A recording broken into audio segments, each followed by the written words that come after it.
Hello guys, and welcome back to the UK Vape Scene YouTube channel. I'm Jacob, and today we're going to be taking a look at the Voopoo Argus G4. This is a brand new kit from Voopoo, and as you can see here by this sample sticker, it's not out yet. So we would be expecting this kit to be coming into stores in the next month or so, but for now we've been sent this sample kit, so let's have a look what's inside and see if it's any good. So let's get this thing opened up and let's see what's inside. So here is the front packaging. You can see it's got a quick start guide there and the device on the left. Let's just pop that out. If I'm able to, bear with me. Okay, here it is. So, as you can see, it's already been filled with e-liquid. I have opened this kit up before just to give it a trial run before the video and tell you my first impressions on this new device. So, let's see what else we have here. Behind this flap, you'll have your extras, which includes USB-C charging cable,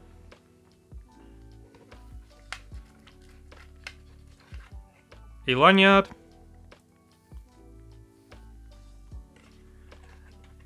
and a spare pod.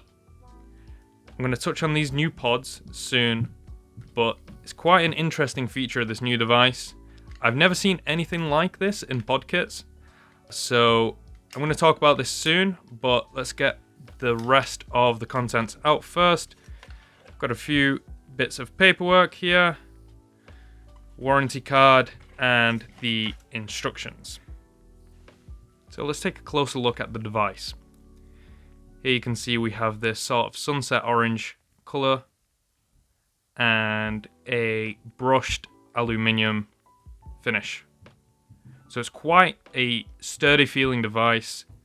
Feels a lot nicer than some of the other plastic kits you get. Some of the other Argus kits too, like the budget Z2 option, for example, which has a plastic body. This feels quite high quality, I would say. A bit like a high-end smartphone. Similar kind of finish. On the front, we have a display. 0.86 inches, I believe. Let me double check that. 0.85. So I'm going to leave the specs here in the corner, just so you can have a look. It also has a 1600 milliamp hour battery, and of course these new Voopoo Argus multi-ohm pods. Might be able to make out on the camera there. That writing at the bottom says 1.0. Now when you flip the pod over, it says 0.7. I've seen this sort of thing before in other devices where you insert the pod, see there, it says 0.7. But then when you flip it around, it says 1.0. However, this kit differs with the fact that it has 3 resistances instead of 2. Let me show you how that works.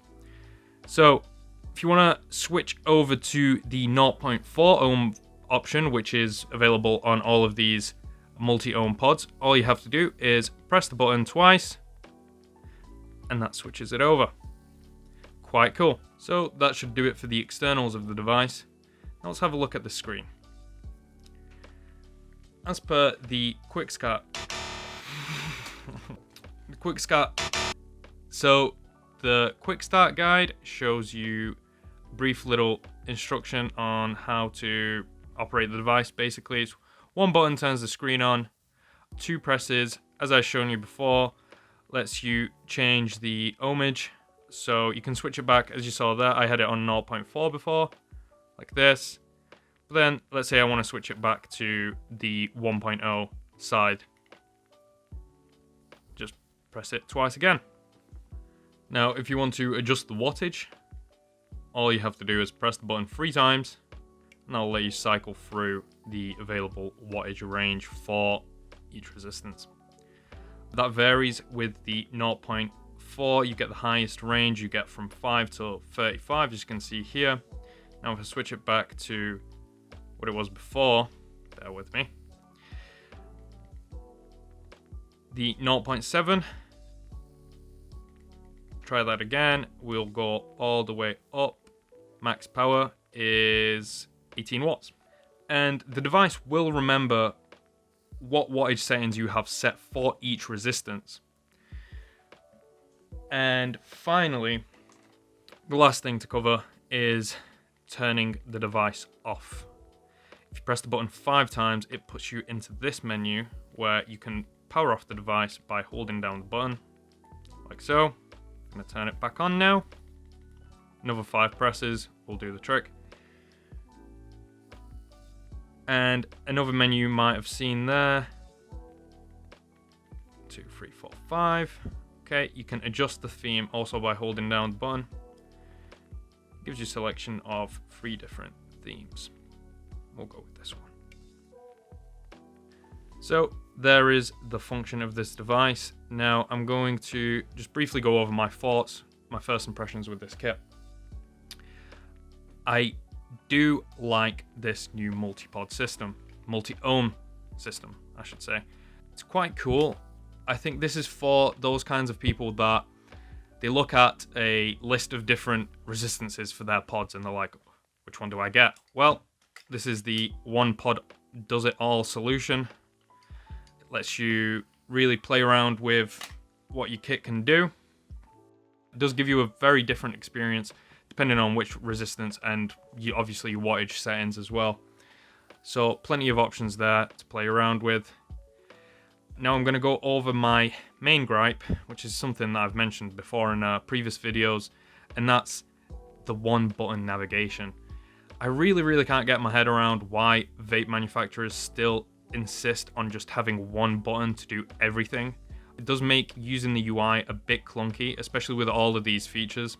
But with enough patience, you can wrap your head around it, and it does become muscle memory at a certain point. You can even lock the device. That's something new I didn't notice there. I believe this will lock the auto draw.